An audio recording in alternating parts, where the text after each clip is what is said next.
स्वामी जी, पिछले एपिसोड में हम भाव और विचार की बात कर रहे हो, तो मैं स्वयं मेरी बात करूं। मेरे जैसे और भी कई महात्माओं ने मुझे कई बार प्रश्न किए और मैं क्लियरली उत्तर भी नहीं दे पाया कि भाव और विचार में मैं बहुत बार कंफ्यूज होता हूं। तो मैं आज इस एपिसोड के माध्यम से, उदाहरण के माध्यम से, आपने भाव और विचार का अंतर बता दिया कि विचार है वो जो है वो मैकेनिकल मोड का है, आते रहते हैं, वो डिस्चार्ज है, और भाव चार्ज करता है, भाव इंटेंशन, ये सारी बातें तो हो गई। लेकिन ये दोनों साथ साथ चलते हैं, तो इनको हम पहचाने कैसे? कहना चाहिए समरूप है। दो भाई एक जैसे होते हैं, एक रंग रूप हाइट के होते हैं, उनको पहचानने में गलती होती है। वो गलती मैं कर रहा हूं। तो मुझे उदाहरण दे करके भाव और विचार की पहचान कराइए कि मैं कभी भूलूं नहीं। बराबर है। प्रश्न के लिए धन्यवाद। पहली बात यह है कि विचार आप प्रोसेस के रूप में लेकर आए हैं, तो विचार चलते रहेंगे। इसमें से कहीं विचार ऐसा है जो तुमको राग के हिसाब से या द्वेष के हिसाब से पकड़ में आ जाएगा, उससे भाव बनने की प्रोसेस शुरू होगी। मैकेनिकल भाव जो विचार होते हैं वो कर्म में ट्रांसफर नहीं होते हैं। हम सबको मालूम है कि दिन में या रात में हजारों विचार आते रहते हैं। क्या सभी विचारों में हमारी सिग्नेचर है? नहीं है। तो भाव कैसे बनेगा? भाव में तो इंटेंशन चाहिए, भाव में तो प्रोसेस चाहिए, भाव में हमारी सहमति चाहिए। तो विचारों में तो सहमति है या नहीं, वो तो आता ही रहेगा। आपको संपूर्ण सहमति नहीं है तो भी आता रहेगा। तो समझने के लिए विचार एक प्रकार की प्रक्रिया पिछले अवतार की लेकर आए, जो एग्जॉस्ट के फॉर्म में निकलते रहते हैं। कहीं विचार अवस्था के आधार से भी निकलते हैं और कहीं विचार बिना अवस्था भी चलते रहते हैं। मगर जो भाव है वो तो जो विचार या जो अवस्था या जो संयोग मेरे को उस संयोग या विचार या अवस्था में अटैच हो गया, बाद में इंटेंशन खड़ा हो गया, वो इंटेंशन से फिर मन बुद्धि चित्त अहंकार में वो प्रोसेस हुई, उसके बाद स्पीच और एक्शन का बीज बना। तो ये भाव बनने की प्रक्रिया है। विचार वो भाव बनने की प्रक्रिया में बिगिनिंग हो भी सकता है, नहीं भी हो सकता है। It is not compulsory, but विचार खुद मैकेनिकल है। जो एग्जॉस्ट हो रहा है उसमें से कोई विचार राग के रूप में हम अटैच हो जाते, कोई विचार में द्वेष के रूप में अटैच हो जाते, तो फिर वो भाव बनने की प्रक्रिया शुरू होती है।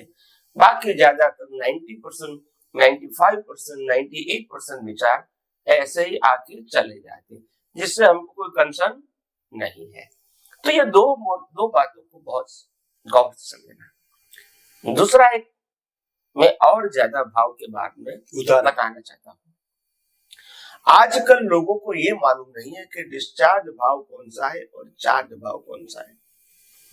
जैसे मेरे को शादी करने का भाव है, मेरे को मकान लेने का भाव है, मेरे को डॉक्टर बनने का भाव है, मेरे को पैसा बनाने का भाव है, मेरे को विदेश जाने का भाव है, शादी करने का भाव है, ये सब कुछ हो रहा है।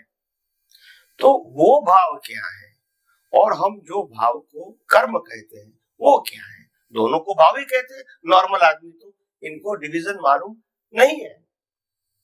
तो फिर आध्यात्म विज्ञान में परिभाषा बताई कि जो भाव इस भव के साथ जुड़े हैं, चाहे पढ़ाई करना, खेलना, पैसा कमाना, शादी करना, घूमना, विदेश में जाना, मकान लेना, कार लेना, फर्नीचर लेना, ये सब कुछ जो भाव है वो सब डिस्चार्ज भाव है।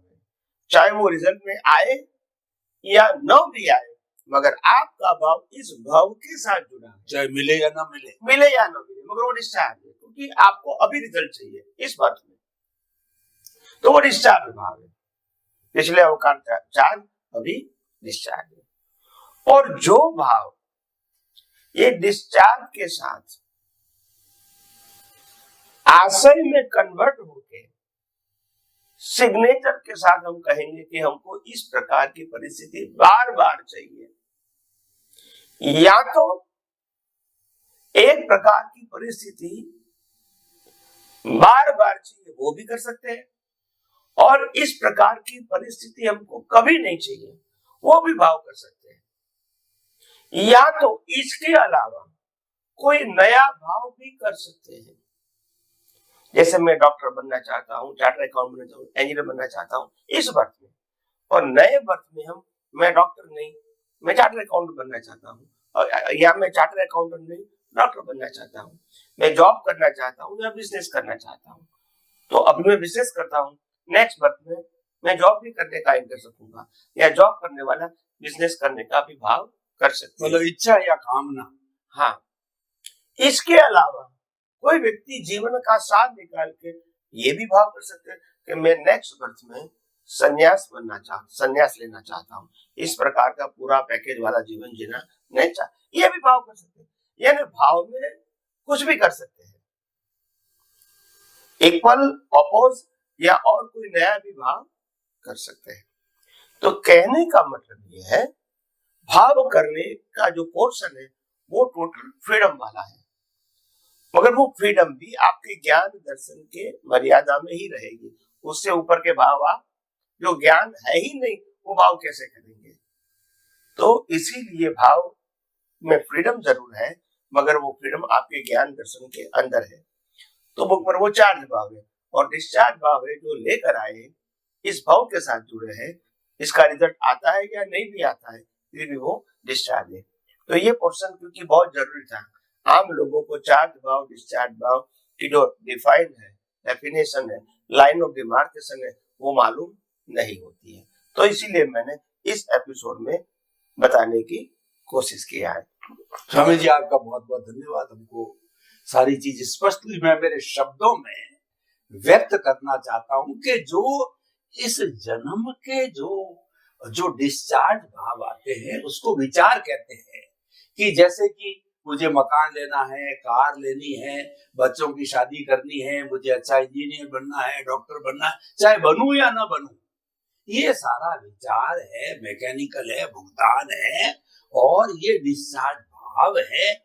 अब हमको जो है इससे जुड़ करके या बिना जुड़े हुए भी हमारा ज्ञान दर्शन की एप्लीकेशन जरूरी है, और वो हमारा ज्ञान दर्शन तो फिक्स है, पीछे से लेकर के आते हैं डेवलपमेंट, उससे बाहर भी नहीं जा सकते। ऐसा नहीं कि ज्ञान दर्शन का डेवलपमेंट तो 10-20% या 90% की बात करूं कि मैं अगले भाव में मुक्त हो जाऊं, भाव कर सकता हूं, लेकिन प्रश्न ये है कि जो हम चॉइस करते हैं, जो हम कामना करते हैं, जो हम इच्छा करते हैं, चाहे वर्तमान के संजोग के आधार पर करें, वर्तमान के भुगतान के आधार पर करें या बिना भुगतान के भी करें, तो वो सारा हमारा जो है वो भाव है, वो चार्ज भाव है, वो अज्ञान स्वरूप भी हो सकता है, विज्ञान स्वरूप भी हो सकता है कि मुझे हर जन्म के अंदर मैं जो है वो जो है अपनी कुदरती रचना को देखता रहूं, अपने अस्तित्व में लीन हूं, ये भी भाव मोक्ष के लायक और सहायक भी डाल सकते हैं।